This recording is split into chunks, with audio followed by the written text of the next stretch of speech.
Good afternoon, everyone, and welcome to the Stanford Health Education and Awareness Charity's third webinar, in which we're discussing food use and misuse. The webinar is being recorded and will be published later this week on our YouTube channel. This is a Zoom webinar, which is different from a Zoom meeting.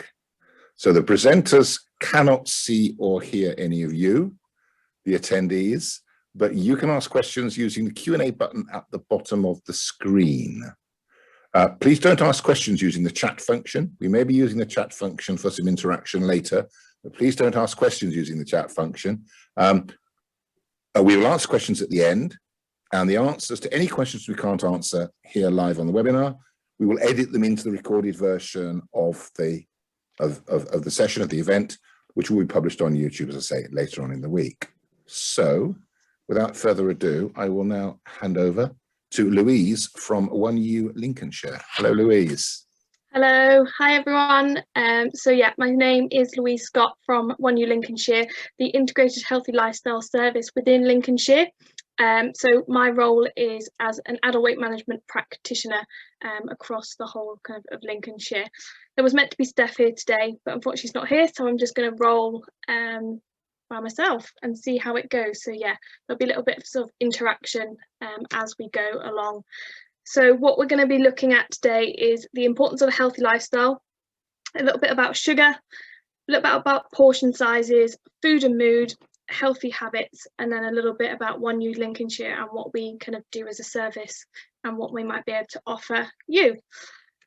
So to get started talking about health and the benefits of a healthy lifestyle, so that's kind of where I kind of sit within, so looking at overall healthy lifestyle. So we're looking at be part of an overall lifestyle. Living a healthy lifestyle can prevent chronic diseases and long-term illnesses. Feeling good about yourself and taking care of your health are important for your self-esteem and also your self-image. And for your body to work properly, needs a balanced diet, a balance of exercise, and also enough sleep. So those are all kind of things that I do in my day-to-day job. So that's kind of what we'll be looking at a little bit into today, more the nutrition side of it here. People around the world, we know, are consuming more energy-dense foods that are high in saturated fats, trans fats, sugars, and salts. We know that salt as well is kind of linked with hypertension, increased risks of heart disease, and also strokes. I think 2 weeks ago it was Salt Awareness Week as well. So there's all kind of initiatives out there nowadays to kind of educate yourself probably a little bit more than we should be knowing. So salt intake, we should be having no more at kind of about 5-6 grams per day. And we know that salt,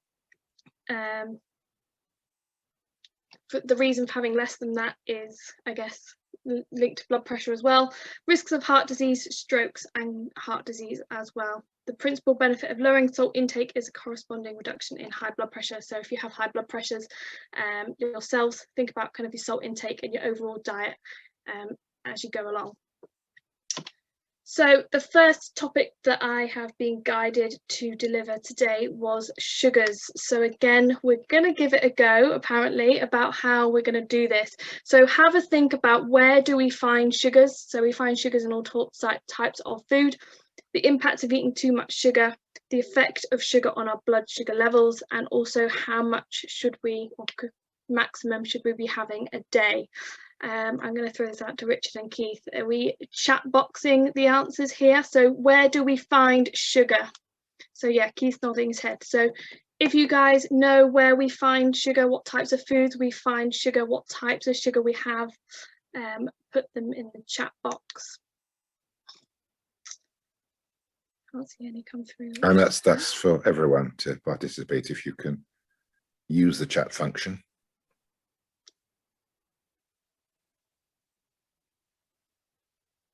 There's one. Fruit, cakes, chocolate, yeah, absolutely. Oh, that's not what I wanted.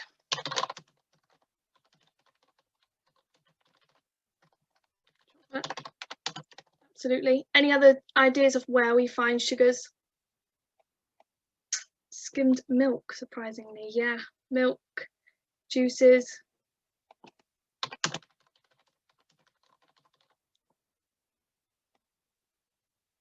Beer.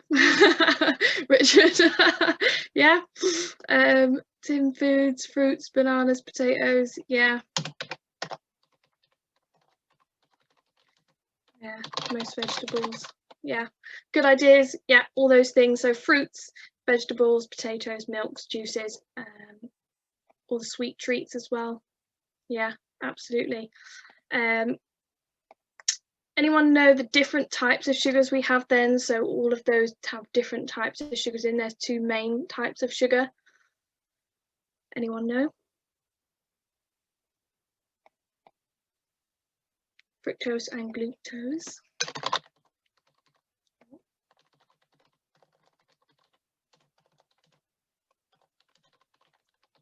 Difficult doing it all at once, trying to type and talk at the same time, but there you go. Lactose, yeah. Monosaccharides, sucrose, yeah. Yeah, absolutely, some really good stuff coming through there. So how we define it is kind of natural sugars and added. It's free. I hate the word free, but yeah, there you go. Natural sugars and added sugars. So your natural sugars we find in fruits, vegetables, and milk. So someone that said lactose, you will find natural sugars within the lactose in your milk. So yeah, canned sugar, yeah, absolutely. Whereas kind of anything added is something that you might add yourself or the manufacturer would add to the food itself as well. So anything processed, anything like juices as well. Cane sugar, yeah, so pure sugar itself, absolutely, yeah. So added free sugars, anything processed, so anything processed snacks, for example. Cakes, juices, what else have I got?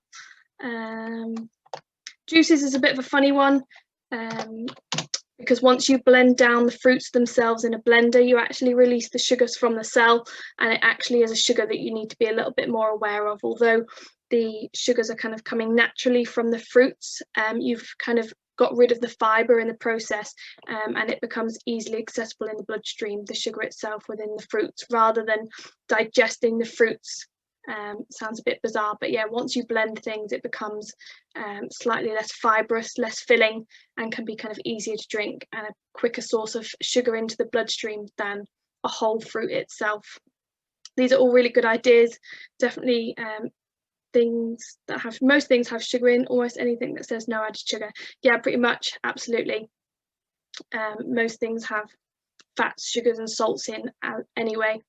Anyone know the impact of kind of eating too much sugar on our health?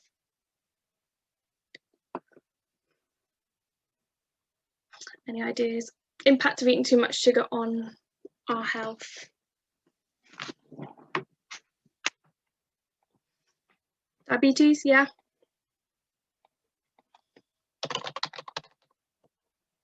Oh, they're all coming through now. Stored as fat, obesity.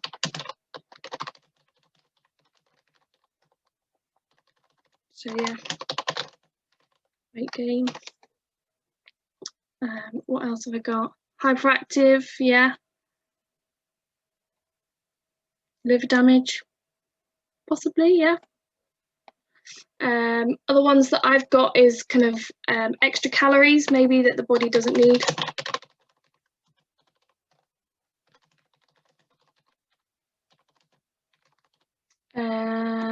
Weight gain, also. What else have I got?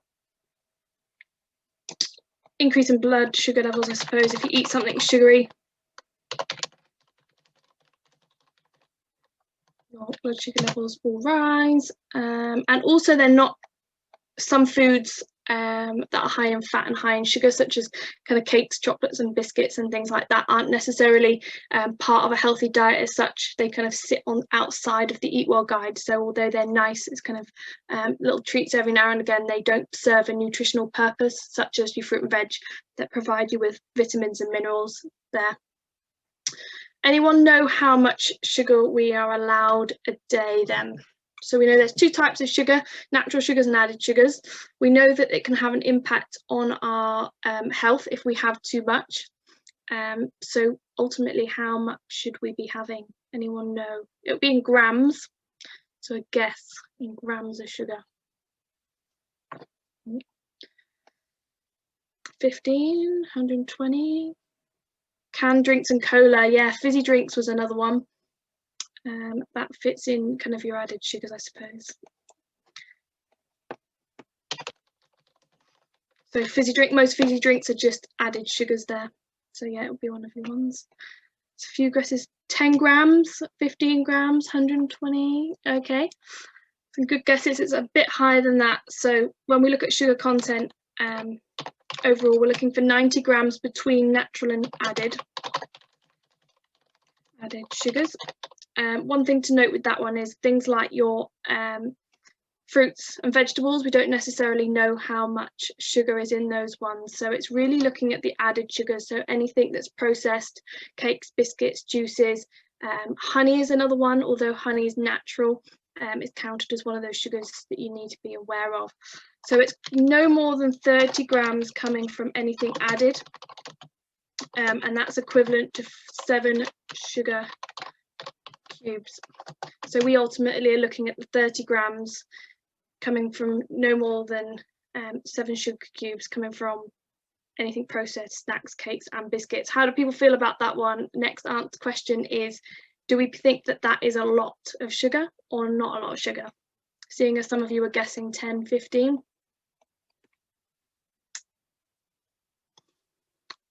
The answer is yes or no. Hi. Do we think it's a lot of sugar or not a lot of sugar? Yeah, some saying yes, some saying not a lot. Absolutely. So the groups that I deliver online are pretty much exactly what these slides are. And a lot of people say that it seems like a lot, and some people say not so much a lot, but we'll go a little bit into something a little bit more interactive, so you're not listening to me all the time. So we know a little bit more about sugar. We know the types of sugar. We know where we should be focusing our efforts really on trying to reduce our sugar content. We should be eating enough fruit and veg and things like that. But we should be looking a little bit more about the processed things and the effect that that can have on our health. The other thing I guess is kind of tooth decay and things like that in terms of health. So we mean sugar that's been added to foods and drinks. So biscuits, chocolates, flavoured yogurts is another one, even cereals, so breakfast cereals. I'm pretty sure I can't name names of cereal brands, but you probably guess which ones are higher in sugar than others. And even your fizzy drinks are examples of that added sugar that you might not necessarily have realised contained sugar in the first place. Sugars found naturally in honeys and syrups and unsweetened fruit and vegetables, smoothies as well, and purees also count towards those 30 grams or those 7 sugar cubes. And that's just because of the way they're processed and blended and things like that. Sugar found naturally in milk, vegetables and fruit doesn't count towards those ones that you're worried about, and we should be getting a variety of fruit and veg and milk for our calcium anyway throughout the day. So we'll have a little bit of an activity. This is always a fun one. So remember your 7 sugar cubes and your 30 grams. They shouldn't make up more than 5% of the energy or the calories that you get from food and drinks a day. So remember that number, and we're going to go into a little bit of a guessing game, I suppose, of how many, can you guess how many sugar cubes are in the foods? I can see Keith smiling massively. He's excited about this one. So this is going to be a bit of a guessing game. It's always a good and interesting one. So we're going to start with something you might have for breakfast. You might not necessarily have it for breakfast, but there you go. So a 30-gram portion of crunchy nut cornflakes, and that's not what 30 grams looks like. So it's a poor picture.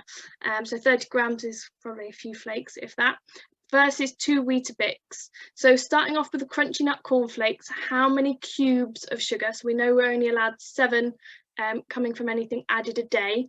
In the chat box, how many sugar cubes in just your cereal? 2. Okay, starting this off strong. 3, 12, 5. Bit of variety. Good. Okay. And how about the 2 Weetabix? So in comparison to the Crunchy Nut cornflakes, are we thinking that it has more or less sugar in? If so, how many cubes? 1. Richard's starting us off strong. Okay. 2, 3 or 3 less sugar. Yeah, so you're saying less sugar. Yeah, absolutely right. Weetabix has less sugar. So the answer to that one is 3 1/4 cubes or 11 grams of sugar just in your 30-gram portion of Crunchy Nut cornflakes. So you might not necessarily have 30 grams, you might have double or triple, you might have a big bowl or a small bowl. So depending on how much you're having around about 11 grams of sugar per 30 grams of Crunchy Nut cornflakes. So there are, I guess, lower sugar alternatives, and one of those is Weetabix. Those of you that guessed around about 1 was correct. It's about 3/4 of a cube for both. It's about 3.2 grams of sugar. So tiny little bit, and it's obviously less sugary, but also a higher fiber alternative for your breakfast, I guess. So that was just in your cereal, so a third of the way into our sugar content already with our cornflakes. So if we swap that into a Weetabix option, that could be one. But we don't stop there, we've got some more examples and it gets more interesting. So good start, everyone. Your next one is beans. This one always throws up a bit of controversy with the no added sugar versions. So 200 grams normal beans. How much sugar do you think is in those, if any? So your normal baked beans, this is a really small can, so a 200-gram tin. Yeah, some of you have started to read the labels, yeah, and figure out how much is in it. Yeah, 3 cubes, 6 grams, 2. Okay, good. And your no added sugar versions, guessing we're all going to think that it's lower because it's not got as much sugar in, and if so, you're correct. So 2 1/4 cubes or 9.4 grams in your baked beans. Now the alternative is no added sugar, so we know that some of the sugars in there will be coming from the tomato sauce itself, so we need to be mindful of the types of sugar in our beans, but we know that they obviously have added sugar if they have a no added sugar version. Now in the no added sugar version there's a cube, and whoever read the label off there has good eyesight. 1 cube or 3.7 grams just in that small tin. So again, thinking about how many times we have beans, and if you like the taste of no added beans, things like that. But yeah, you can make a swap there, but we know that there obviously is added sugar in your beans, and I think we're kind of quite accustomed to the sweet taste of things nowadays, so we will notice a difference with the no added sugar versions. So we're on to 2 things already. Your next one is snack bars. These always throw up some good questions. So a Nutri-Grain bar, baked raisin Kellogg's 37-gram bar versus a Naked Berry Delight bar. Any guesses on the sugar content within these 2, and if there are any differences?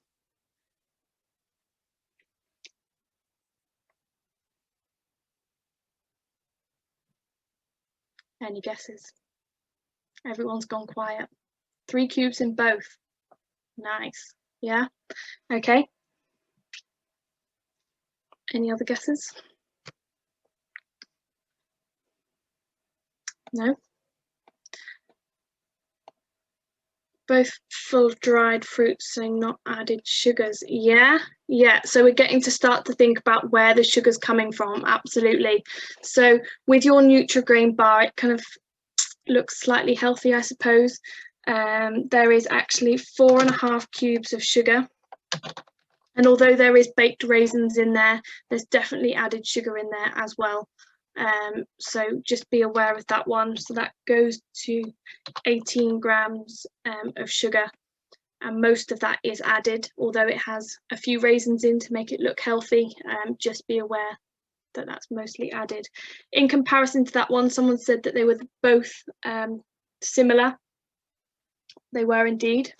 This one is 4 cubes but think about the way that it is processed, I suppose. It's beware, delicious new recipe. Yeah, I didn't notice that. Yeah, absolutely. Nutri-Grain bar, someone said about the delicious new recipe kind of bit, what they've done to that. They're always ever changing with the sugar tax, always ever changing their recipes, so having a look at their brands and things like that. With the naked bar, it's a bit of a difficult one really. So although the fruits haven't been blended totally, they're kind of still somewhat in their whole form, so that one's more natural sugar than it is added. So in those naked bars they don't actually add sugar into them, whereas the Nutri-Grain bars they do. So in comparison, I guess similar sugar, most of it's natural in your, or all of it in your naked bar is natural, whereas your Nutri-Grain one isn't. Alternatives to that, if you wanted a fruit bar, was just to have a whole fruit in itself, so that your body's getting those nutrients and having to digest it. But again, we understand that people are on the go and things like that, so just be aware of these snack bars and these things and what's actually in them as you go along the shopping aisles and things like that.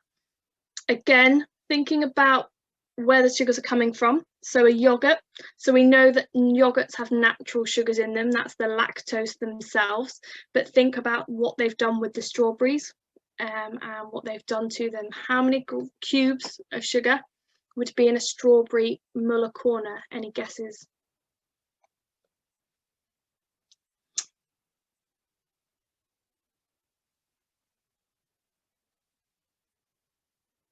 Four, three.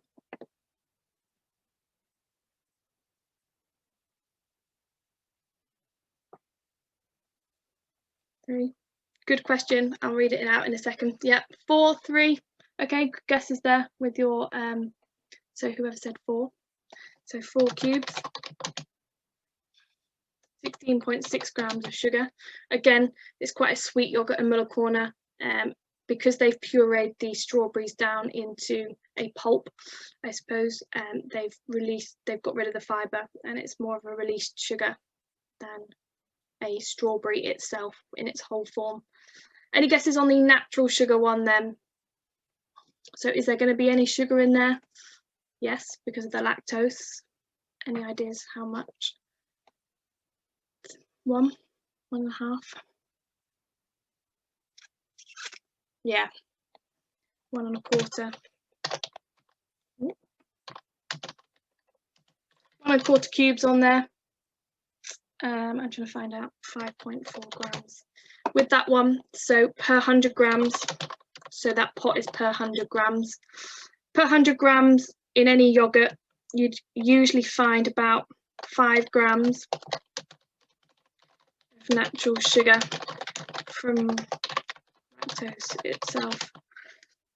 So in a natural yogurt, the only sugar that will come with that Greek style natural yogurt would be from the natural lactose itself. So they've not added sugar, but we know there's natural sugar within milk. So yeah. Someone's asked, is natural sugar any healthier than added? Don't they all have the same calories? So yeah, in terms of calorie content, yeah, but when you think about the types of food that they're coming from, you definitely want more of the natural sugars. Some things like I don't know, we're going to always eat, I guess, added sugars anyway, the same calorie content, but it's finding out with the added stuff. For example, the cakes and biscuits aren't as nutritionally healthy as the fruit and vegetables themselves. You get fibre from the fruit and vegetables. You don't really get a lot else from nutritionally from the other stuff. So yeah, sugar is sugar at the end of the day, but it's thinking about where the types of sugars are coming from and things like that.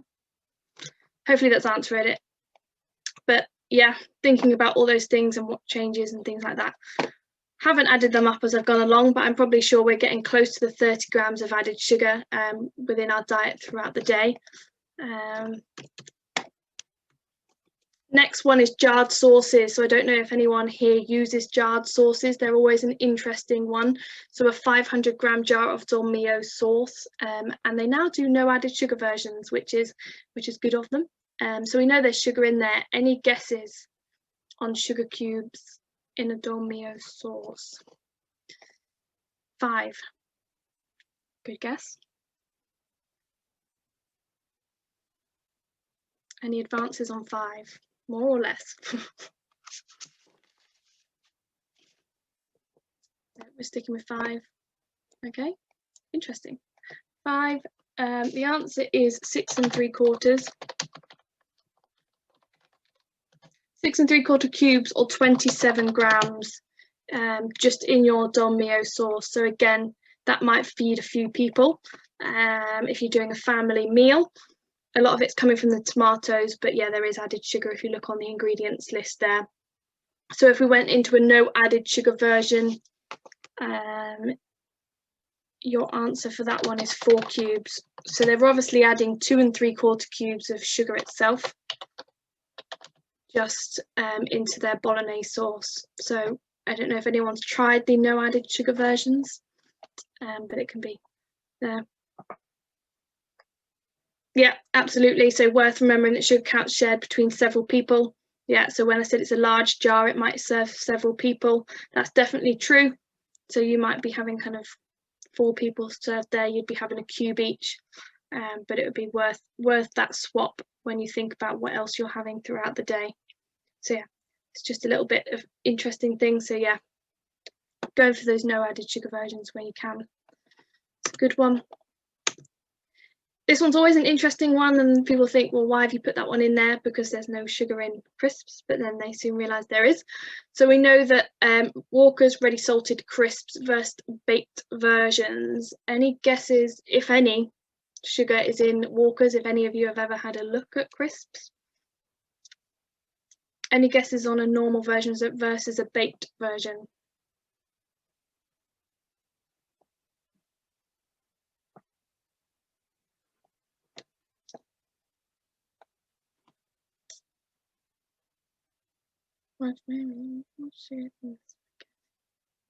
How much sugar's in the spaghetti?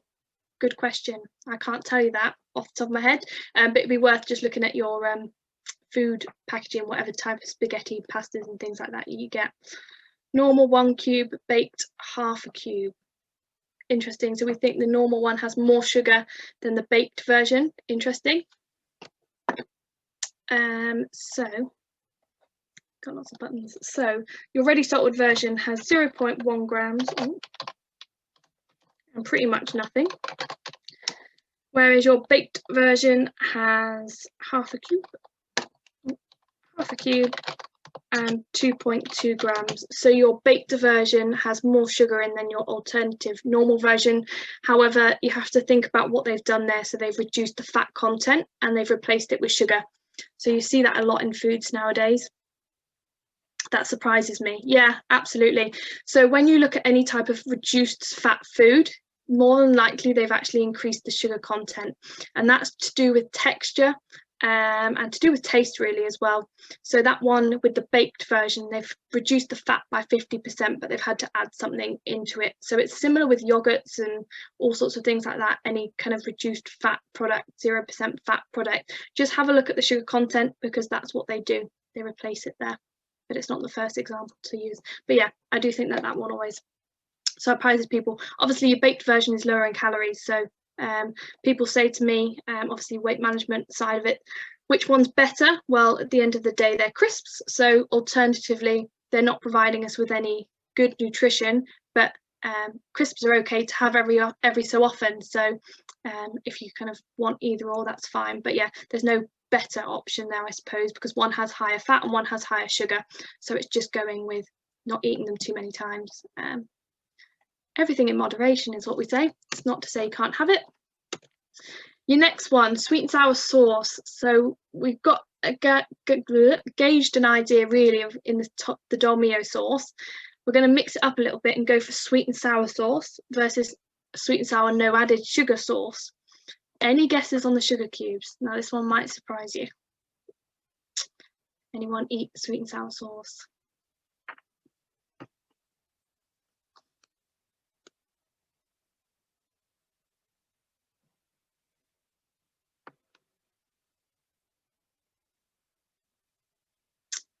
Clue is in the name, sweet.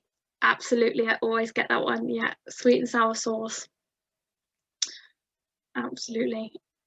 Now everyone, regular 10, reduced 4. Close? Yeah, definitely. 10. Okay, good. So sweet and sour sauce. Let me find it off the top of my sheet. 14 3/4 cubes of 59.4 grams of sugar. So again, thinking back to those 7 sugar cubes throughout the day, we're just having a sweet and sour sauce, whether that serves 2 people, 3 people, 4 people, you still break down that 4 sugar cubes and divide it by that many people. That's still a lot of sugar per person. So nearly 60 grams for just the jar, however many people that serves. So your no added sugar version, they've cut it down to 2 1/4. So it just goes to show how much they've actually added within the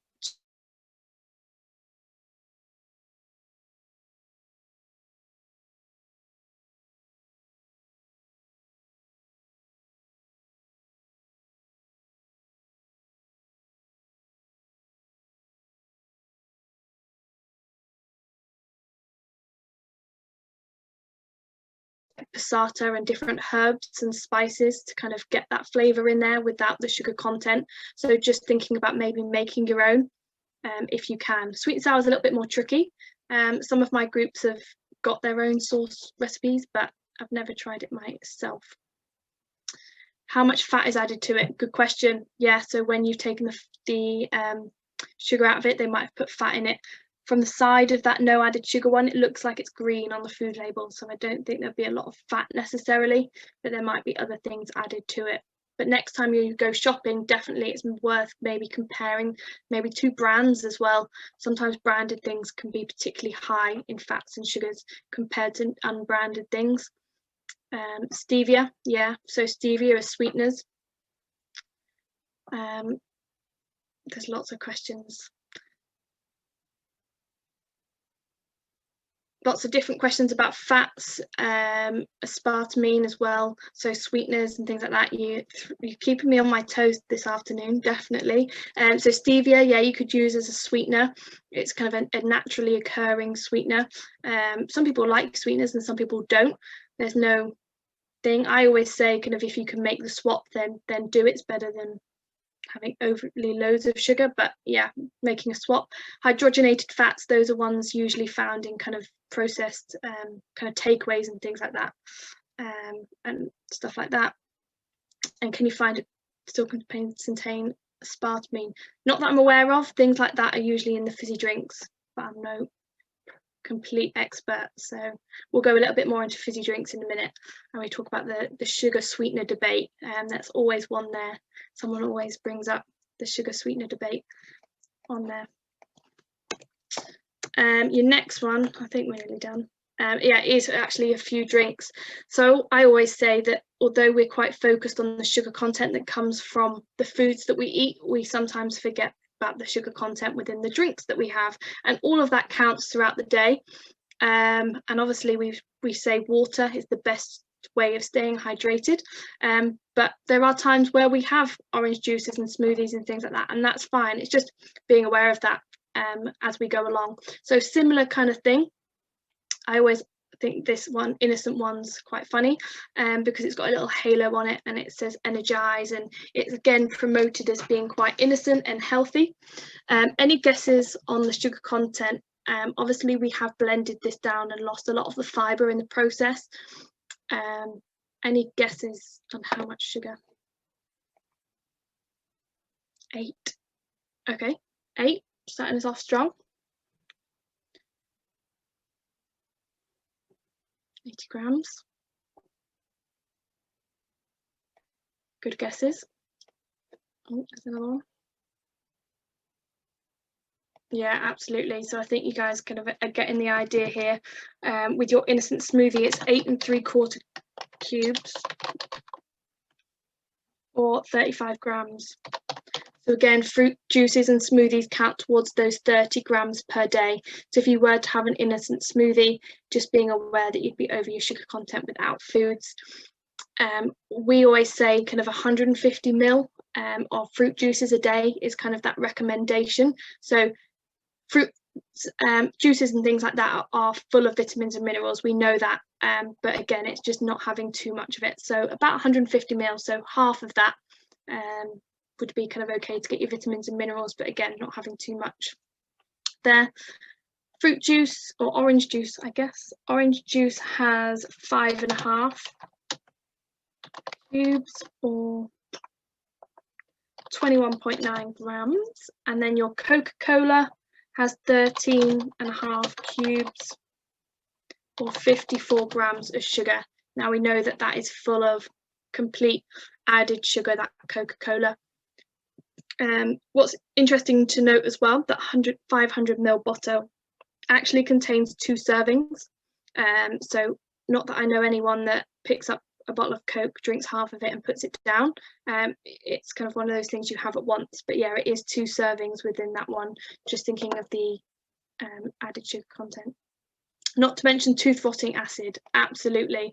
Thinking about the sugar decay, tooth decay, all within that sugar. And there are alternatives out there. Again, I'm not getting commission for any Coca-Cola brands, but yeah, there are swaps that could be made. And again, it comes down to that sugar sweetener debate and the alternatives that there are out there. So yeah, just remembering really, sugar is in foods and drinks, and sometimes we forget that, but yeah, the best way to stay hydrated is through water. No added sugar cordials as well, so if you don't like plain water, add no added sugar cordials in there, or kind of milks as well, so low fat milks as well. I think this is the final one for your sugar topic for today. Red Bull, Volvic Touch of Fruit, and also apple and mango J2O. So again, similar drinks that you might get out and about. Any guesses on the sugar content?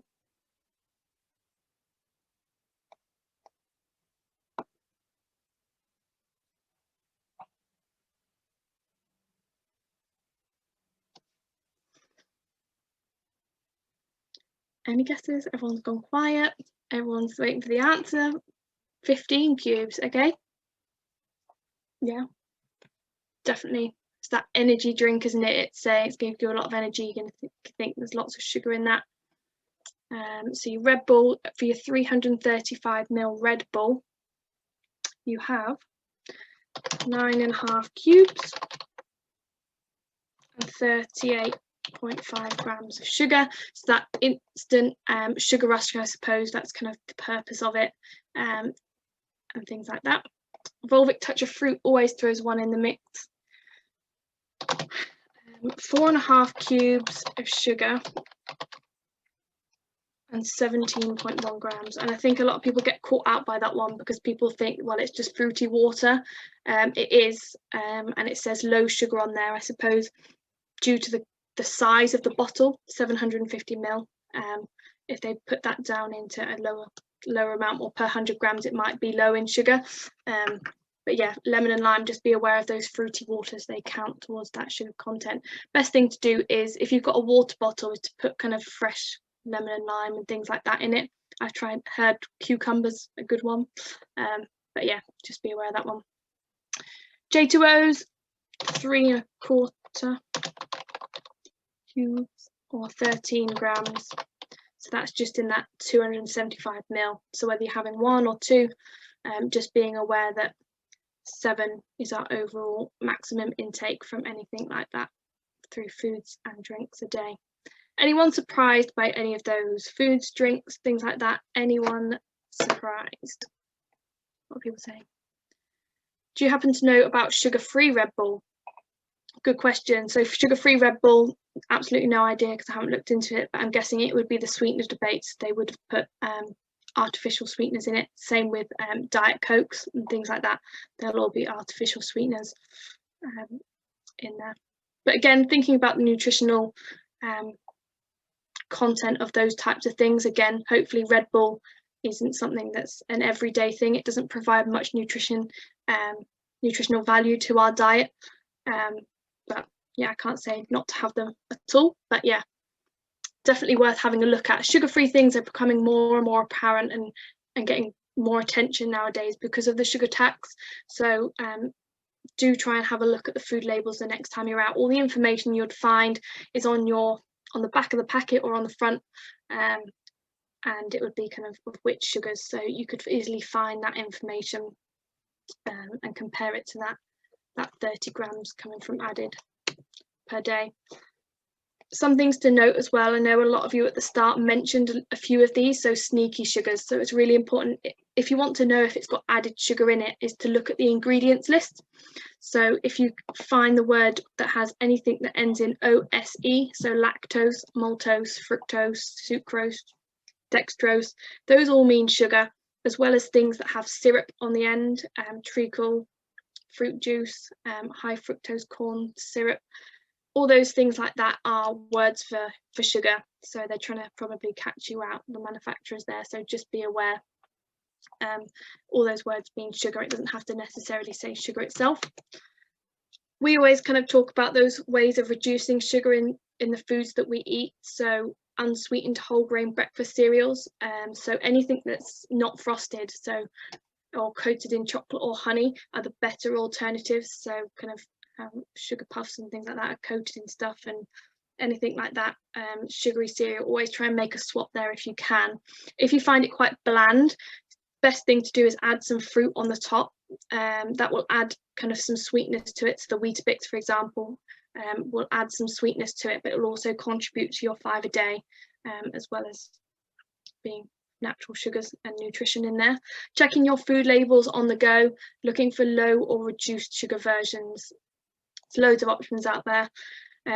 Looking at kind of biscuits as well. If you are having biscuits, if you're already having 4, maybe kind of start to reduce those, or even reduce the types of biscuits. So oat biscuits or rich tea biscuits have slightly lower sugar contents than other kind of chocolatey filled biscuits. If you're kind of a chocolate person, avoiding share bags or bars of chocolate. So you might have seen kind of the little snack size versions. So if you need that sugar fix, you know that you're not going to be tempted by maybe a bigger bar or a bigger bag along the way.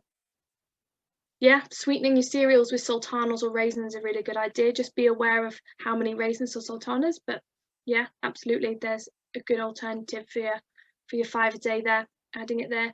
Choose tins of fruit in juice rather than syrup. So going back to the previous slide, you've got the word syrup means sugar.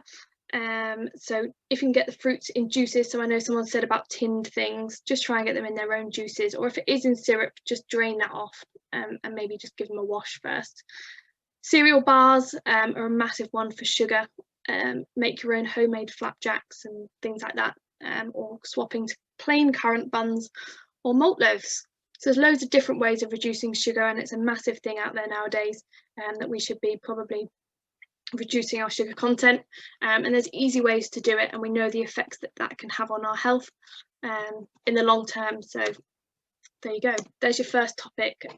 Any questions so far? What am I supposed to do with the giant Easter egg my other half has bought me?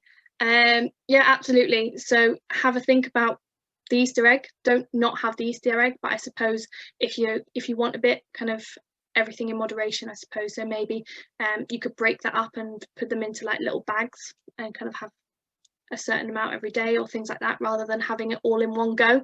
So yeah, you could do that. So yeah, it's not about not having it. Again, we like those types of things, and it's not about not enjoying things, but it is finding different ways. So if you want your Easter egg, yeah, split it up into little bits, put them in different bags or whatever, and you can have a different bit each day. But yeah, enjoy your Easter egg. I'm jealous already. I hope you brought me one as well. But yeah, absolutely, it's all the things like that, and we never ever say don't have things because you just want it more. So it's really just thinking about those things. Any questions at the moment? I know I've just talked a lot. It's not the only topic I'm going to talk about. Hopefully Keith and Richard, this is okay. I'm still on time. Yeah, good, perfect, good stuff. Any questions so far? Moving a little bit more away from sugar. If there's any questions, I think we're going to be using the Q&A bit anyway, and I think Richard and Keith are on patrol of that one in case I missed anything. Next one to think about really is portion size. Now this is one that people, oh, is that question? How many cars in a cube? What do you mean how many cars in a cube? Great job having to run with someone else's presentation. Good. Portion size. So having a think, do we think portion sizes have changed over time? My groups absolutely love this one, and I think we get carried away with how much we eat nowadays. Definitely guilty. So do we think that portion size has changed over time? And if so, what has happened to portion sizes? Do we know what a portion is? And why do we need to be aware of portion sizes? So throwing it out to you guys again in the chat box. What do you think? So it's all well and good what I think. What do you think? Do you think it's changed? Bigger, smaller?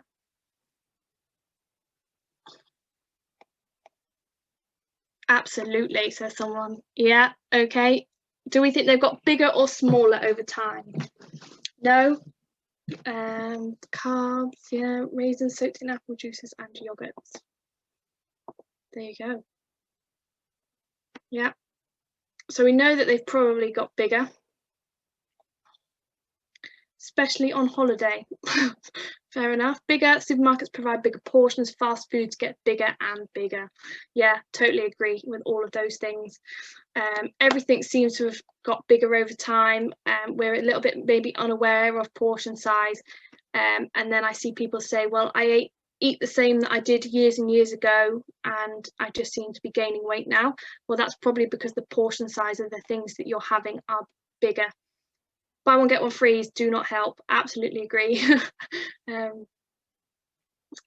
Absolutely. All those deals and offers that we see, stick to a list is the way I say. Go in with a list and try and avoid all the things that are around you. Always the best way to do it. Plates are bigger as well. That's exactly what I was going to say. So plate size has got bigger over time, bowl size, things like that. So I think we start to fill those plates and those bowls slightly more.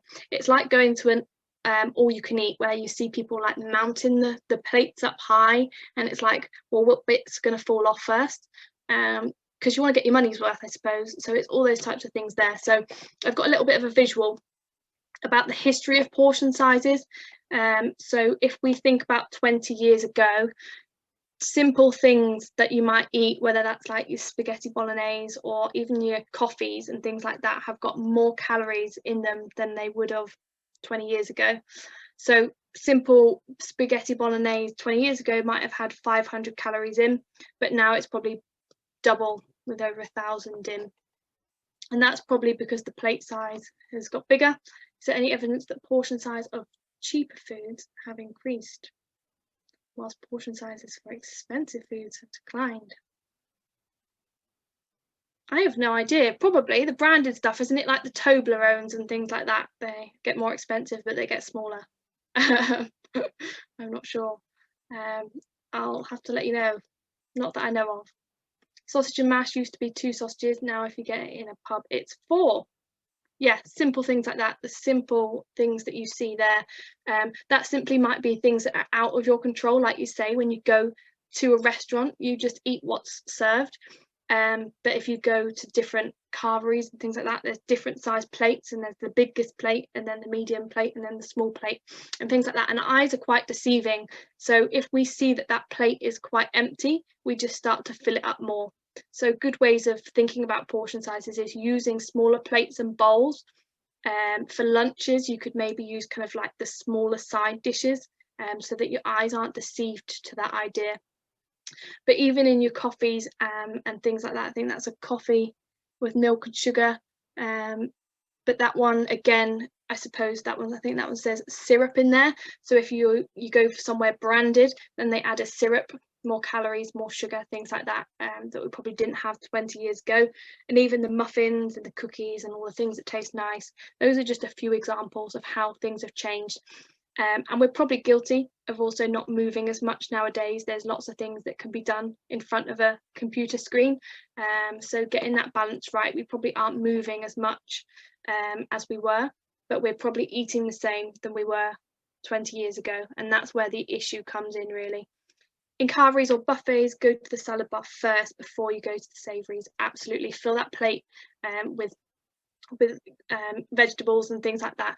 We always say half your plate should be vegetables or fruits and vegetables, a mixture. So half your plate fruits and vegetables, a quarter of that should be your carbohydrates, and then a quarter of that should be protein. So yeah, most of your plate should look quite colourful with lots of fruits and vegetables and things like that. So definitely agree there. So there's a little bit of history. We know things have changed over time. We probably aren't moving as much, but we're eating still the same, if not more, than we ever were before. We know as well that everyone's really different, and I always seem to cause a bit of controversy here, but yeah, we know that everyone is slightly different in age, gender, physical activity levels. People move slightly more and less than each other, and everyone has metabolism that might be slightly different to each other. So we know that there's not that one fit all approach, but we know that the evidence suggests that we should really be eating probably a little bit less and moving a little bit more. So that's kind of how it goes. So when we look at a portion, this is where it gets interesting. So I don't know about you or your households or things like that, whether kind of different people within households serve up different amounts of foods. Is that correct to anyone here, or does everyone just get the same and that's it? There's a few nods. I don't know what it's a nod to. Different sizes. No. Yes. Keith saying no. Everyone gets the same. Yeah, okay, everyone gets the same. Fair enough. Different, okay. Yeah, so this is not kind of based on anything out of the norm, I suppose, but in general, maybe males might serve in this household slightly more, but that person might be slightly active and younger and maybe burning those calories off, whereas the lady there has slightly less, and then maybe a child or teenager or whatever has slightly less than that. So what we call whatever you serve up on a plate is called a serving. So what you serve up on your dish, or what you dish up for yourself. So these three individuals have three different serving sizes. When we talk about portion, a portion is food, is what is recommended that we eat. We may well eat more than one portion in a serving. So we know there's three different serving sizes there. They've all served up something different, but they'll have also a certain amount of portions within that serving. This is where it gets complicated, and I've tried to do it the easiest way possible. A really easy way to think about portions is using hand sizes. No idea if everyone's done it before, but it's good fun when you do it in person and everyone starts looking at their hands. It's always good fun. So if you think about it like this, easy way to think about portions is your food groups, really. So you've got your protein to begin with. That is the size of your palm. So like I said a few slides ago, everyone's a different height, age, gender, size. Now our hand sizes are in proportion to our bodies. So the person next to you might have a bigger hand, but they'll need slightly more. So the palm of your hand would be the content of the protein. So anything like chicken, fish, nuts, meat, vegetarian, tofu, things like that would fit into the palm of your hand. So if you had a chicken breast, things like that, roughly would fit in the palm of your hand. That doesn't mean to go cut bits off of the chicken, but yeah, roughly that size. When you think about vegetables, you can cup your hands together. You can be quite generous. For example, a salad, it's about a dessert bowl size of salad there. A fruit, so any fruit that fits into the cups of your hand, so an apple, a peach, or whatever. Slightly smaller fruits, such as like plums and things like that, or kiwis, you can have 2 of them within that handful, if you think how they fit. Starches, so anything like rice, potatoes, and pastas, it's the fist size of your fist. So if you clench your fist together, that would be kind of roughly a portion of your carbohydrates. Fats, size of the tip of your thumb, and then the size of your entire thumb for cheese. We always find that people like cheese. Cheese is 30 grams, so anything like hard cheese, 30 grams. If it's slightly softer cheese, cottage cheese, it's 90 grams there. So how I've broken that down is into the food groups. So we know that we should be having at least 5 a day of fruit and veg. Those can come from different sources. So hopefully it's not 5 apples, but it's apples and bananas and raspberries and any kind of vegetables. So a mixture, the more colour and the more variety, the better, and the more nutrients that we get within our daily diet. And that's what we want. So we want a mixture and variety of them. Potatoes, rice, pasta, things like that, again, This is very general, depending on health conditions and things like that, but it's 7 to 8, so it depends on that one. Protein, 2 to 3, so depending on males, females, things like that. 2 to 3 portions, so that could be a bit of chicken, bit of fish, bit of handful of nuts as a snack, things like that. Dairy, 3 portions, so that could be your milk and your cereal, then you might have a yogurt, and then you might have some cheese in your sandwich, don't know. But with the dairy ones, we always look at lower fat alternatives there, so lower fat cheese, lower fat milk. Someone mentioned skimmed milk, things like that, the lower alternatives in there. Oils and spreads, it says 1 to 2 here. Hopefully any oils and fats that we're using, we're not using lots of them, but things like olive oils and rapeseed oils are a good source of unsaturated fat, rather than saturated fat, which is quite processed. So yeah, olive oils and rapeseed oils, if we are using those types of oils, just to try not to use too much of them. You can get little spray fry light bottles nowadays that can limit your oil intake, but a lot of foods we don't need to add lots of oil to. We can get non-stick pans and all sorts of things, so just think about the types of food groups, getting a variety of the food groups and thinking about how much we're having. I always think of it as half a plate of vegetables, quarter carbs, quarter protein, just a simple way of thinking it along the way. Good. What we do over time. Cool. Food and mood then. Any questions on portion sizes and how we look at them? It's a really good idea to the next few meals that you eat. Just have a simple look. I think we're all guilty of filling the plate and things like that. I usually see lots of people kind of using their hands and things like that and clenching their fists to see what size carbohydrates they should have, and it's all good fun and things like that. When I send my groups into the supermarkets to use their food label checker cards, they're all standing there using their food cards. So yeah, just getting on with it, and there's lots of stuff out there and lots of information out there, but using it as whatever's appropriate for you guys. Everyone happy so far? Any questions? Give you a few seconds. Nope. Any questions at the end we can do as well. So food and mood is the next one as well. So, oh, is that a question? I put a question.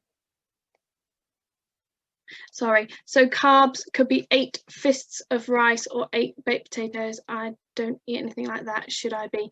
So carbohydrates, let's go back. Carbohydrates is a bit of a funny one. So we always say with that one, it's not a maximum. If you're only having 2 or 3 portions, I wouldn't increase it to 7 or 8 portions.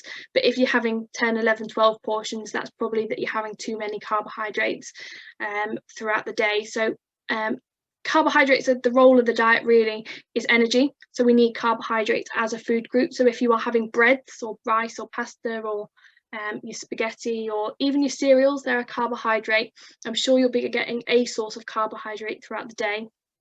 I wouldn't increase it on what you're already having, but it's also a good source of fiber as well. Most things are full of fiber, so it's a good source to have.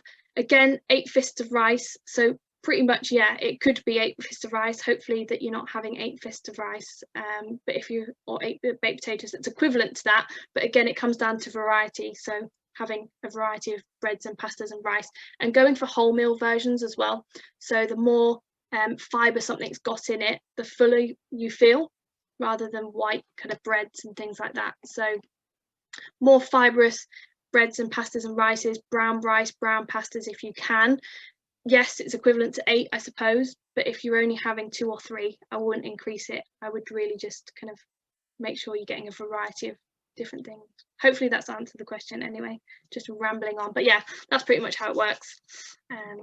Everyone's slightly different with that one as well, so just going on. So we know that food is very much linked to mood. I think this is one that we were asked to talk about, thinking about the ways that we feel and the foods that we eat. It's a massive one that we see. That could be simply from a lack of motivation or the feelings of stress that might lead us to be tempted to live off takeaway foods or fast foods, or it may lead us to not feel hungry at all. And we see both ends of the spectrum. really. But improving your diet can really help improve your mood. The more kind of better nutrition you give your body, I guess the better you'll feel. So rather than living off high fat, high sugar foods, you get kind of an increasing kind of feeling good for about 5 minutes, and then you see a sudden drop in mood, and that's not really what you want to see. We call it the peaks and troughs. So if you think of, if you had a high sugar food, your blood sugars would go up, you'd feel great, and then you ask people how they felt after it, and they were like, well, pretty rubbish, to be honest. And that's because you're seeing those blood sugars fall again, and your mood's like not really being satisfied that well. So getting a really good balance of nutrition there is really good for our mood. It also gives us the right energy. So if we're getting the right source of nutrition, we'll be getting enough energy to kind of sustain ourselves throughout the day. And that can also help link with thinking more clearly. So you wouldn't think that the two are linked, but they massively are. And we can be affected by how we feel. We might feel really unmotivated or stressed, and that usually does lead to maybe indulging in something that we probably shouldn't have. But that's kind of a natural, I guess, stress reliever for some people. But it's just thinking of it in terms of mood, and if I had had something else, I would probably be nutritionally feeling better in myself and have more energy. So there is a link. So we've got some tips. So eating regularly. So a lot of people we find don't eat breakfast. Hopefully you guys eat breakfast, but it's a good start to the day. It's really, really important once we wake up to kind of fuel our body for the day, even if we don't feel like it, having something small. So as your blood sugars drop, those are the points where you feel tired, irritable, and maybe sometimes depressed. So eating regularly and choosing foods that release energy slowly will help keep those sugar levels steady. So when I mean slow release energy foods, I'm talking about those whole grain versions. So kind of whole grain breads, rice, pastas, even oats, a few cereals, nuts and seeds are kind of slow release energy foods that keep us feeling fuller for longer, but they kind of release that energy slower throughout the day rather than giving us that kind of sugar rush and then feeling pretty terrible after. With that, it's also thinking about avoiding refined carbs, excessive sugar, and even caffeine and alcohol. So coming from a healthy lifestyle service, we talk about all sorts of things like that, and I could go on for days, but yeah, caffeine and alcohol, things like that, just getting the right balance there really. Eating a balanced diet of complex carbs, fats, proteins, and vegetables. So lots of people I see kind of doing different types of diets that cut out certain food groups. We don't recommend cutting out any type of food group. It's all kind of plays a role within our diet. So your carbohydrates provide us with energy. Your fats provide us with a source of fat in the diet. We do need fat in the diet. It's just choosing the right types of fat. So if we're having quite fatty meats, processed meats, bacon, for example, that visible fat is kind of your saturated fat within your bacon. Maybe swapping to kind of the medallion, so the circle bit of your bacon, and cutting off that visible fat is a good choice, or simply choosing an unsaturated fat option. So fish, if you're not a fish eater, it's really good to have kind of fish for your omega-3s, and 2 portions a week is recommended, and one of them being oily. So anything like salmon or mackerel or trout, it's really recommended for those omega-3s. So that's what we kind of introduce within that balanced diet. Proteins, there's loads of different protein sources, meats, fish, nuts, eggs, all sorts of things like that. So when you think of protein, it's quite a vast different category. So yeah, we should be getting enough protein in, and then also vegetables. That's quite a big one. Oh, I've skipped on too much, trying to read the chat there. Fats like avocados, herring, mackerel, absolutely, yeah, avocados, unsaturated fat there. Your herring and your mackerel are your oily fishes, so some really good ones there. Absolutely, all those things are good for us. Ensuring your diet has sufficient levels of key nutrients such as your omega-3s coming from fish, nuts and seeds, and then of course drinking enough water. The amount of food diaries that I read a week, and lots of people forget about water. I don't know why, but sometimes we can kind of curb hunger with water. Sometimes we feel like we're hungry when actually we're maybe dehydrated. So 6 to 8 glasses of water a day. It's about 2 litres. And if you've got a water bottle, things like that, fill it up, carry it around. Encourage yourself to drink more water, because I think we're all quite guilty of not having enough water. Definitely. I need to there hopefully about food and mood and why we need certain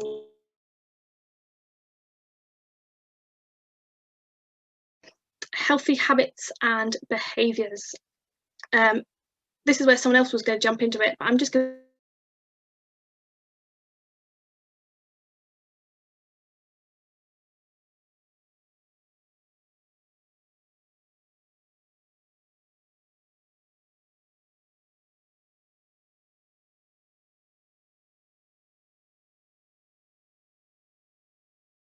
that may be good, they may be bad. Anyone have any good or bad habits that they do on a daily basis? Keith, come on. They could be really simple ones, from things you do, from getting up first in the morning. What's the first thing you do? That's a habit. It's eating at the late afternoon. Yeah, absolutely. There's that gap between lunch and dinner. So guess what? You have something. Yeah, absolutely. And you've probably done it for so long that it's kind of like that regular thing that you now do. So yeah, absolutely. Habits there, and things like habits can be positive and negative. They can have that positive or negative effect. We always use the examples of even really simple things like brushing your teeth. You always learn to brush your teeth, and now that's a habit that you've built over time. That's a positive habit that you've built, because obviously hygiene and things like that, we need to brush our teeth for good teeth and stuff like that. Even those types of things are habits. Because of COVID, I don't go much to the supermarket, but if I do, I find not buying a snack impossible. Okay, so yeah, if you go into the supermarket and you're finding it difficult to not buy that snack, maybe think about, if you go into the supermarket, maybe thinking of an alternative snack that you could buy. So whatever you normally go for, I don't know what your snack is. Your snack might be quite healthy, but if it's not, maybe thinking of an alternative snack that you can get, and it can be quite tempting, definitely. But another thing is, when you're going to the supermarket, are you hungry? If you're hungry, you're more likely to be tempted. So we always tell people before going to the supermarket, just have something, whether it's kind of a quick apple or a meal or whatever it is, before you go, so that you're not tempted to buy something. But if you are, then the right type of snack you're choosing there. A gap or skip breakfast, because high sugar level is always higher in the morning. Yes, there might be certain reasons that you skip things like that. That might not be a good thing or a bad thing or whatever it is, but we know and acknowledge that some habits we have, from brushing our teeth, could be quite a positive habit. But things like scrolling through social media, for example, always comes up in our groups. That probably the hours spent scrolling on social media doesn't have a positive effect on our health. We're probably sat down quite a lot scrolling through social media, and those are things we probably need to change. So creating a routine, thinking about what you do from when you wake up all the way to when you go to bed, some of those things might not be having a positive effect on our health, and is there any of those that we could change, simply from having something, not buying that snack, having something before, things like that. There you go. Reducing social media was one. So even things like turning off notifications. When it goes bing, everyone seems to turn their heads, and it's like, oh, they're on a different planet because they're now checking their phones. Delete the apps on your phones. So that's a bit excessive, but we're talking about certain apps that might not have that positive effect. So we have loads of different health apps on our phones. People use Fitbits and Active 10 app, Easy Meals app, some really, really positive ones, but there might be some certain ones that kind of you spend a long time scrolling on, and kind of getting a bit carried away. So thinking about those ones, and then maybe having a 30-day detox. That might be quite difficult, but you could do a day or two and see how you go. But kind of, if you need your phones and things like that, we're now so accustomed to having our phones. But yeah, thinking about those habits and behaviours, and yours might not necessarily be social media. Yours might simply be a completely different habit that you've built over time that you just think, I really wish I didn't do that, or I wish I didn't open the cupboard every time after I've eaten, or whatever it is. We hear all sorts of things like that. And just ingraining your body to changing that habit, or opening the fridge even though you know you've looked in the fridge about 50 times and then you've shut the fridge. All those sorts of things we hear all the time. Yeah, a few nods going on. So you go to the fridge, what are you looking for in the fridge? Or is it just because you've done it for so long, or a cupboard or whatever it is? Changing those habits, and it takes time. 100% takes time. Another one that we mentioned was sleep. So we find that a lot of people don't sleep very well. This could be a mixture for people, but creating good tips for good sleep is to go to bed at roughly the same time every day.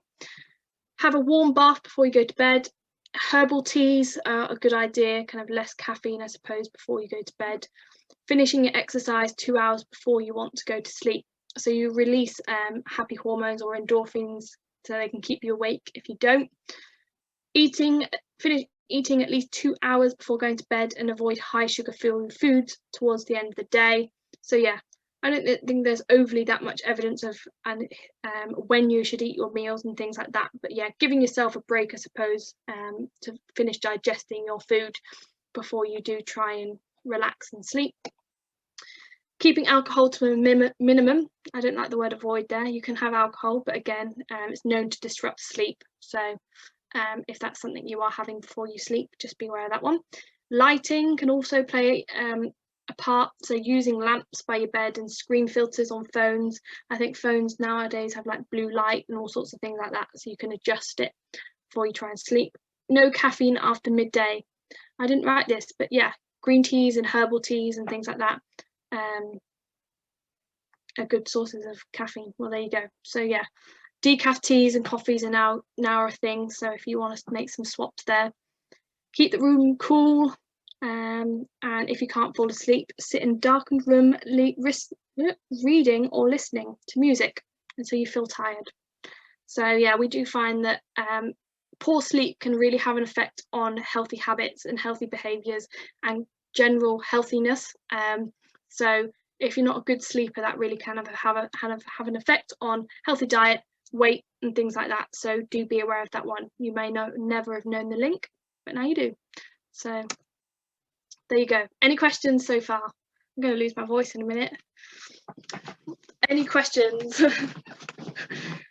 What are you laughing at, Keith? You've got a few more to go, yeah? I know. I don't know if that's the part of the nutrition done. Oh, we've got a question. Deep and slow breathing. Yeah, absolutely. There's a lot of apps and things like that out there that do a lot of help with things like that. Slow breathing helps sleep. Yeah, I agree. Sorry, I was going to say, I'm surprised there about the cool room thing, because I thought that if you're feeling cooler or cold, your body actually reacts and your heartbeat goes up to keep your body warm, and therefore you wouldn't sleep if your heart rate's higher. I have no idea, to be honest. I didn't create the slide myself, not really research, but no, it's a good question. Absolutely. I think everyone reacts differently, I suppose, in the ways they sleep. I definitely feel if I'm too hot, I can't sleep. So it's that irritability maybe. Whereas I guess some people, if they're too cold, it could have the odd adverse effects. But yeah, good question. Good one. Any other questions? I think that's mostly the nutrition stuff done. So portion sizes, sugars, different bits about healthy habits, whatever else we've talked about. Everyone happy with that so far? Yeah. Oh, was that a question? I just missed it. Yeah, see, I sleep with the windows open as well. I get too hot, so whatever suits you, I think. Depends on sleeping habits and things like that. Good. Are you guys happy for me to go into kind of a little bit more about One New Lincolnshire service, things like that? Yeah, perfect. So yeah, this is where Steph was going to jump in. So at One New Lincolnshire, we're a vast, massive team. We are part of the Healthy Lifestyle Service at One New Lincolnshire. We initiated within July 2019, so seems like forever ago, but yeah, it wasn't that long ago. And we are kind of funded by the Lincolnshire County Council, and we go out and pretty much deliver healthy lifestyle services for free to residents within Lincolnshire, and there's different pathways and things like that. And yeah, we link with lots of different groups and things like that and do lots of talks like this.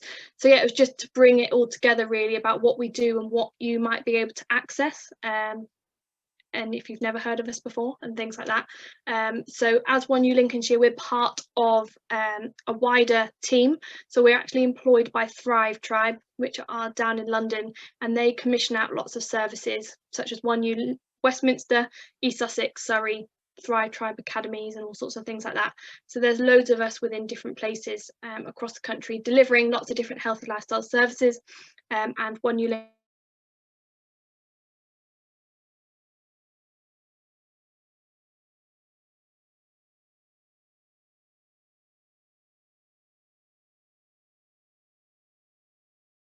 Now, not all of those are necessarily relevant for everyone, but sometimes we probably need to move a little bit more and things like that. So with everything that's going on at the moment, we are still running as a service and have throughout.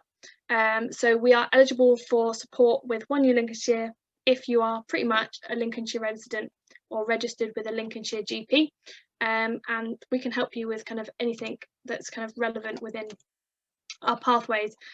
So starting off with smoke-free. Smoke-free is for current tobacco smokers over the age of 12.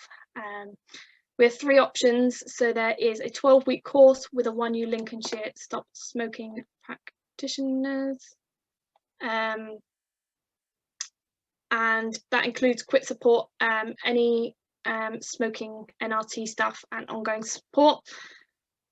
12 weeks with a practitioner and a GP or a pharmacy, or also 28 days. So 28 days is based in London and it's an over the phone or online support.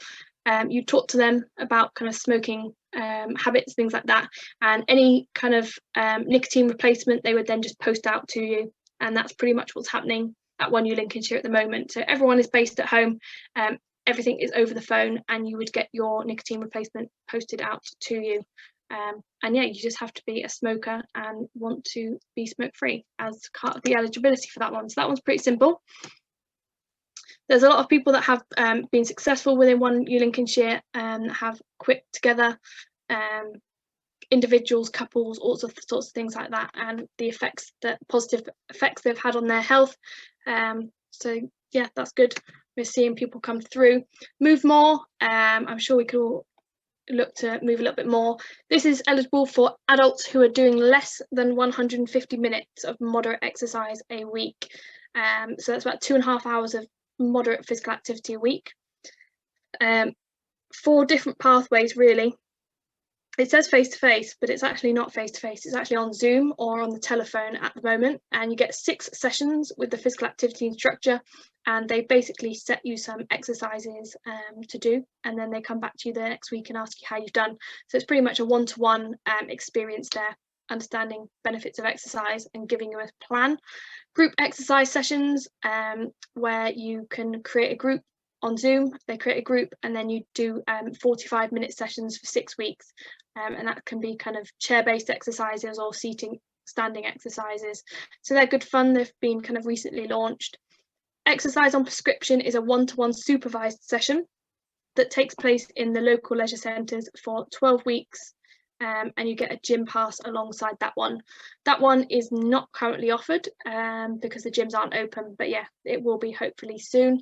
And then Get Healthy, Get Active is facilitating access to local sports groups or clubs, including up to 2 kind of accompanied sessions, so we can get deals and things like that with local providers, find out where your favourite yoga class is, things like that, basically to get people moving a little bit more. So group sessions, one-to-one sessions, or in the gym sessions, and you'd get one of those if you were doing less than 150 minutes. You wouldn't get all of them, just one of them, depending on your need and kind of how active you are.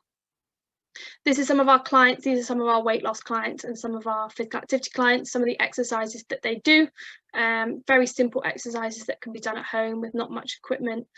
We use tins of beans and stuff like that in our weight management sessions.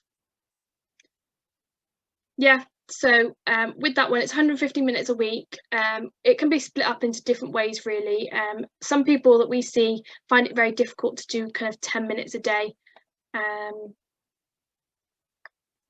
10 minutes a day of activity. So it can be split up into however many 10-minute blocks you want, really.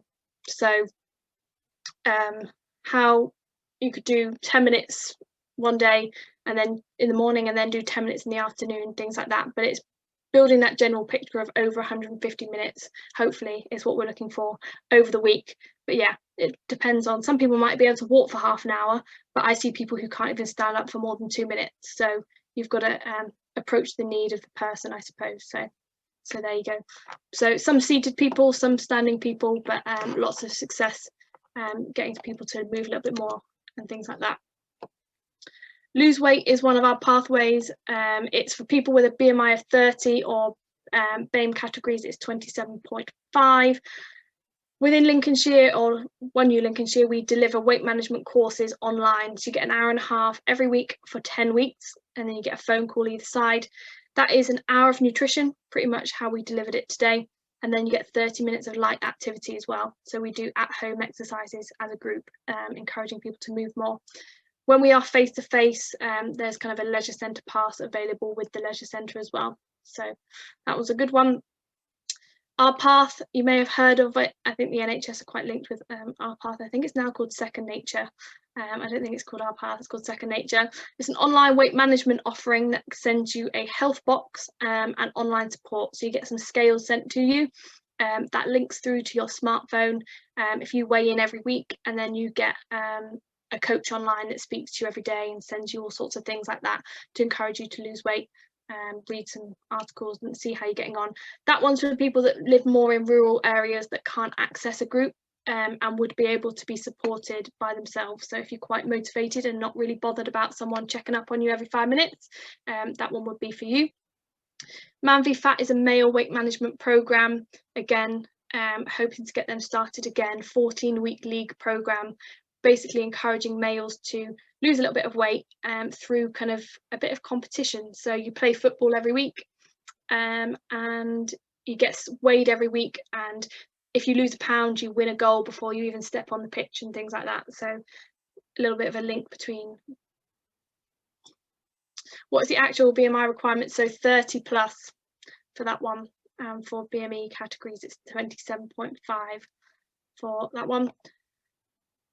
WW and Slimming World, again, free 12-week vouchers. I believe they're both online at the moment. I think Weight Watchers is the app as well. So you could have 12-week vouchers and we'd just send you on your way. So yeah, again, with Lose Weight, if you fit in that category and you want to lose weight, there's a different option, but you can only have one option. You can't have Weight Watchers, then Slimming World, then us, then a free pass, then everything else. So BMI would be your height and your weight. So if you type into the NHS website, you could find that one out. So find out your height, find out your weight, and then it will give you your BMI category. I think you can do it in centimetres or inches depending on height, depending on weight. So yeah, that's how you'd find out your BMI. Height and weight, I think it's divided by and then squared, things like that. These are some of the resources that you'd receive if you were on some of our courses, our lose weight courses, portion beakers, portion books, habit trackers, things like that. So just to give you an idea of what it would look like in a group. And this is some of the success that we've seen across Lincolnshire and some of our groups. So obviously a few of these are Man v Fat clients and some of them are lose weight clients. So yeah, seen some success, seeing as we've not been around for very long. And then finally, you've got your 14 units for your drink less. So if you think you are drinking more than 14 units a week, you can have one-to-one sessions exploring your relationship with alcohol. Drink less workshops, thinking about mindfulness and cravings. The One U Lincolnshire app, so digital tool to help keep track of your relationship with alcohol. Or the 28-day challenge, lots of support through Facebook and things like that. So 4 different pathways within One U Lincolnshire, and you can access all of them if you're eligible, or you can just access one and kind of go from there. Referrals at the moment are self-referrals, so I think you can go through our website oneulincolnshire.org.uk/referral, or you can give us a telephone, give us a phone call on 01522, that number at the bottom, and it can be really done quick and easy. And what will happen is our triage team will pick them up on the other end. So you send your referrals through online. They'll give you a call within 2 working days. I think it's 2 to 4 working days at the moment. We're quite busy. They would give you a choice on what pathway and service routes that you can access depending on what you want, and if you feel like you need a little bit more motivation and confidence as well, you can have access to a health coach. So the health coaches sit alongside those pathways. There's another question. So you've had free Weight Watchers and membership and leisure centre in the past. Do your schemes still provide these? I think you have to wait a year to re-access the service. So if it's more than a year, then yes, get in touch. If not, then please hang on. But yeah, I'd get in touch anyway and just see you'll still be there. They'll be able to see how long ago it was that you've accessed them and things like that. I think there might be an option, but if it's within the past year, I know the answer is no for that one. You will have done that one. Perfect. And then finally, yeah, your health coaches, a lot about behaviour change and addressing motivation and confidence, and you get 4 sessions with them. So if you feel like you're not quite ready for one of those pathways and you just need someone to talk to about your confidence and about motivation and about habits, they're really good people to access.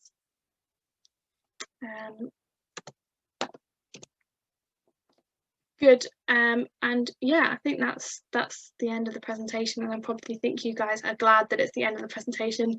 So if there's any questions, absolutely, with that question about Weight Watchers or something, do get in touch and things like that. I'm sure they can help you out. The team are very, very busy, as you can imagine, with lots of things going on, but we're more than happy to answer any questions about things. But hopefully it was helpful. We've pulled that together and pulled it off with someone off sick at the last minute. So well done, thank you. No worries. That was very good. Thank you very much, Louise. That's a lot. There was a lot to take in there, so I'm really glad we've managed to record it. And we'll obviously publicise the fact that it's there for people on our YouTube channel. I certainly want to go back and look at some of the details on some of those things because they clearly apply to me. And so thank you very much. And Keith, do you want to have a final word and talk about our next webinar? Yeah, sure. Thank you, Louise. Yeah, doing a one-man band, one band. That was good. That was really good. Thank you. Band. That was not easy, but it covered food. It's again, as long as we have the right food, we don't have to worry. But unfortunately, there's so many pressures to how many different foods. Because in one evening you could have somebody saying fitness, and Michael Mosley saying do this, do that, and the next minute you'll have how to bake a cake, and there's always these pressures. Especially with COVID and sitting at home, there's so easy to eat because when you get fed up, I feel like something to eat. So I think I applaud you for doing that. And certainly with One Lincolnshire, that it's all these other extras that actually you can have the support if you wish to address certain issues. Yeah, absolutely. Because the next one is on 10th of May and One New Lincolnshire's back again because we're looking at physical activity. And there's on the pre-diabetes course, there's a guy called Ryan Morrow. I have to get that word right because I keep calling him Barrow. But Ryan Morrow, he's the physical activity man, and he'll probably we'll try to do some exercises whilst we're sitting or whatever. So, and with One New Lincolnshire, I'm looking forward to that. And that's on 10th of May, and again, it's at 2 o'clock. But thank you again so much, Louise. That's good. No worries. Yes. No worries. Thanks, Louise. Thank you. and we'll let you know when it's up on YouTube, and you can, hopefully it'll be good for you to publicize as well. Just Yeah, so everyone can see how well you've done today. Yeah, let's hope so. Let's hope they don't all watch it back too quickly. Amazing. Thanks, guys. Thank you. Cheers. Thank you. No worries. Thank you. Very much. And thank you to everyone who has attended. And I hope that everyone, all the attendees, have found it very informative too. And we will see you on the 10th of May. Thank you very much.